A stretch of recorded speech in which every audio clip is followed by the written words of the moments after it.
सपने तोड़े जा रहे हों, नौजवान का भविष्य ना हो, उनके हाथ में नौकरी और रोजगार ना हो, नौकरी और रोजगार और डिग्री को लेकर के चिंतित हो। खबरें ये भी आ रही हैं कि नौजवान अपनी डिग्री जला करके आत्महत्या कर रहा है। ऐसी परिस्थितियों में और जब उत्तर प्रदेश में सबसे ज्यादा भर्ती होनी चाहिए थी, लेकिन नौकरियां नहीं मिली, रोजगार नहीं मिला, कोई भर्ती ऐसी सरकार की नहीं जिसमें पेपर लीक न होता हो। ये कमाल की सरकार है, इसमें लीक होते हैं पेपर, और ये लीक जानबूझ करके सरकार करती है। वो इसलिए करती है क्योंकि वो नौकरी और रोजगार नहीं देना चाहती, उसकी नियत है नौकरी देना नहीं है। ये कुछ लोगों को काम, कुछ लोगों को लाभ पहुंचाने का सरकार क्या कर रही है। हमें उम्मीद है ये इंडिया गठबंधन और पीडीए की लड़ाई एनडीए को हराने का काम करेगी। ये पीडीए जहां आवाज उठाएगा वहां भारतीय जनता पार्टी का सफाया होगा, और इस यात्रा के माध्यम से जो संदेश जा रहा है मैं उसको बधाई देता हूँ। राहुल जी को, तमाम अपने कार्यकर्ता साथियों को धन्यवाद देता हूँ जिन्होंने इस कार्यक्रम को सफल करने का काम किया है। ये सफल तभी होगा जब उत्तर प्रदेश से भारतीय जनता पार्टी का सफाया होगा। 80 हराओ, लोकतंत्र बचाओ, बीजेपी भगाओ। मैं राहुल जी से कहूंगा कि अपनी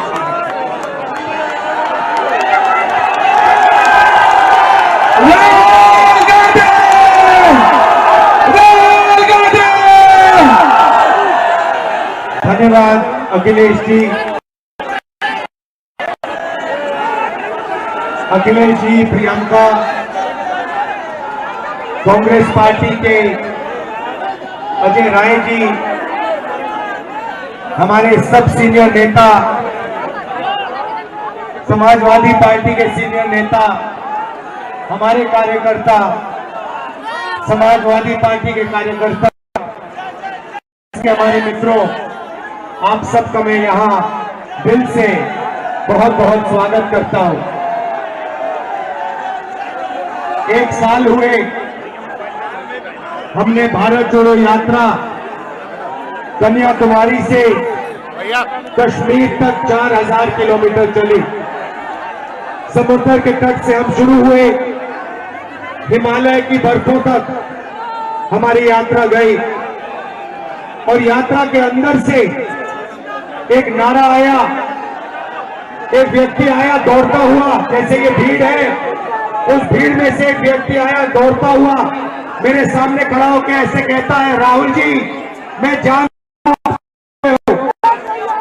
जानता हूं आप क्या कर रहे हो। मैंने पूछा भैया बताओ मैं क्या कर रहा हूं। कहता है राहुल जी आप नफरत के बाजार में मोहब्बत की दुकान खोलने निकले हो, और यही हम अब मिलकर अखिलेश जी, प्रियंका जी, इंडिया गठबंधन, हमारा सबसे पहला और सबसे जरूरी काम जो हिंदुस्तान में नफरत फैलाई गई है, जो भाई को भाई से लड़ाया गया है, जो भाई और भाई को डराया गया है, इसके खिलाफ हमें खड़ा होना है, मिलकर खड़ा होना है। और ये देश जो है ये नफरत का नहीं है, ये मोहब्बत का देश है। सही बात है, मोहब्बत का देश है, ये नफरत का देश है। मोहब्बत का देश है ना, तो पहली लड़ाई नफरत को खत्म करने की लड़ाई है।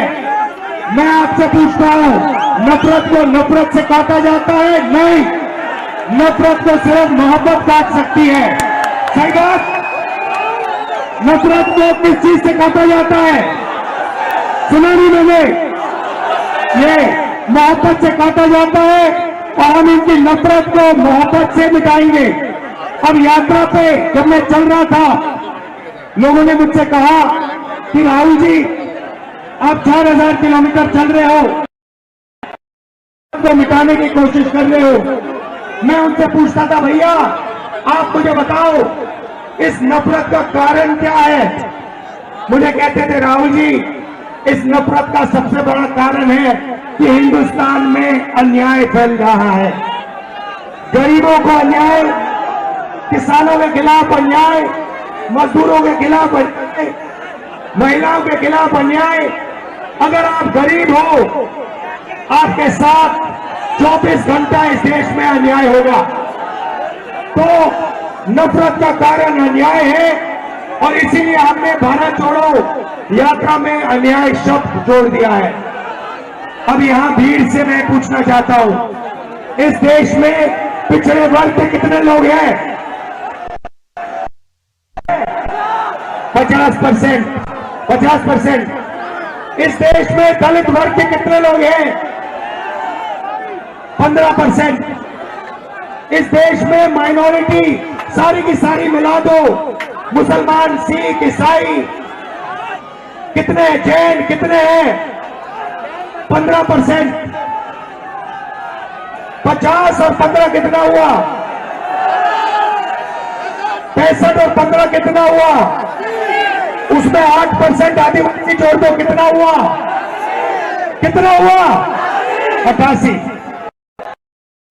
हिंदुस्तान की सबसे बड़ी कंपनियों की लिस्ट निकालो, उनके मालिकों की लिस्ट निकालो और आपको दिखेगा कि 88% में से एक मालिक नहीं है आपका।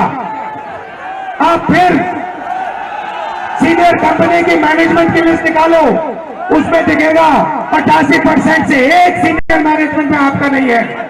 फिर मीडिया में जाओ, मीडिया की कंपनी के मालिकों की लिस्ट निकालो, 80% का एक भी मीडिया का मालिक नहीं, एक भी मीडिया में मालिक नहीं। मीडिया के बड़े बड़े पत्रकारों की लिस्ट निकालो, 88% का एक वहां पे नहीं मिलेगा। प्राइवेट अस्पतालों की लिस्ट निकालो, वहां नहीं मिलेगा। प्राइवेट कॉलेज यूनिवर्सिटी की लिस्ट निकालो, वहां नहीं मिलेगा। तो आप लोग हो कहां? आपके लोग हैं कहां? मैं बताता हूं। आपके लोग मनरेगा की लिस्ट में होंगे, आपके लोग कॉन्ट्रैक्ट लेबर की लिस्ट में होंगे, आपके लोग मजदूरी करते हैं। यही हमें बदलना है, यही न्याय, सामाजिक न्याय का मतलब है। भाइयों और बहनों, हिंदुस्तान के बजट को 90 लोग बांटते हैं, सबसे बड़े आईएएस अफसर। मैंने इनकी लिस्ट निकाली, 90 में से 3 पिछड़े वर्ग के हैं, 3 दलित वर्ग के हैं, 1 आदिवासी वर्ग का है। और अगर 100 रुपए बजट में खर्च होता है तो आप सब लोग मिलाकर 6-7% बजट की भागीदारी रखते हो। तो सच्चाई है कि हिंदुस्तान में लंबे लंबे भाषण चलते हैं, अगर जो गरीब लोग हैं, पिछड़े लोग हैं, दलित हैं, माइनॉरिटी के लोग हैं, आदिवासी लोग हैं, उनकी इस देश में भागीदारी है ही नहीं। और यही इंडिया गठबंधन का लक्ष्य है। हम सामाजिक न्याय के लिए लड़ रहे हैं, आर्थिक न्याय के लिए लड़ रहे हैं, किसानों के लिए लड़ रहे हैं।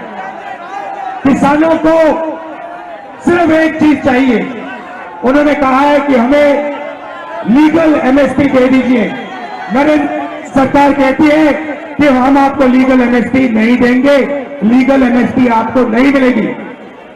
इंडिया गठबंधन ने, कांग्रेस पार्टी ने कहा है, जैसे ही हमारी सरकार आई, हिंदुस्तान के किसानों को हम लीगल एमएसपी दिलवा देंगे, 1 मिनट नहीं लगेगा। ये न्याय की लड़ाई है, मोहब्बत की दुकान खोलनी है। और मैं अखिलेश जी को, समाजवादी पार्टी के सब कार्यकर्ताओं को, लीडर्स को, कांग्रेस पार्टी के कार्यकर्ताओं को, सबको बधाई देता हूं। और हम मिलकर लड़ रहे हैं और यहां हमारी जीत होगी। जय हिंद, नमस्कार।